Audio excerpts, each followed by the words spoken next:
Dalam video kita kali ini kita nak tengok mengenai 5 kereta yang mempunyai minyak yang paling jimat sekali di Malaysia menerusi kereta ICE sedang. Tapi sebelum kita pergi lebih lanjut lagi, Pro-Duo Bezza ataupun unit Pro-Duo Bezza tidak dinyatakan dalam list ini ataupun terkecuali sebab memang kita maklum Pro-Duo Bezza mempunyai fuel consumption yang cukup rendah sekali serta permintaan yang paling tinggi di negara kita. Namun untuk 5 kereta yang dilistkan dalam video kali ini mempunyai fuel consumption yang paling rendah juga dalam kategorinya. Yang paling penting ianya lebih keselesaan serta function ataupun facility yang diberikan cukup sempurna. Tanpa bercakap banyak lagi, jom kita lihat kereta apakah yang paling jimat minyaknya di Malaysia kali ini. Pertama, Toyota Vios 2025 dan 2026. Seperti yang kita maklum, Toyota Vios memang terkenal lagi daripada awal dulu lagi dengan kadar penggunaan bahan api yang cukup rendah sebagai sebuah kereta sedang daripada segmen B.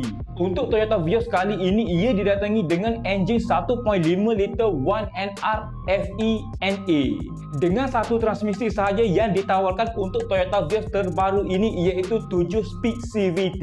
Kuasa yang dapat dihasilkan untuk Toyota Vios generasi terbaru ini adalah 105 horsepower dan 135 Nm torque dengan kadar penggunaan bahan api 15 ke 17 km untuk per liter. Sesuai sangat dengan korang yang selalu saja berada di bandar, highway dan kadang-kadang selalu buat perjalanan yang jauh. Bagi tangki minyak Toyota Vios generasi terbaru ini ianya mampu menampung minyak sebanyak 40 liter untuk satu tank.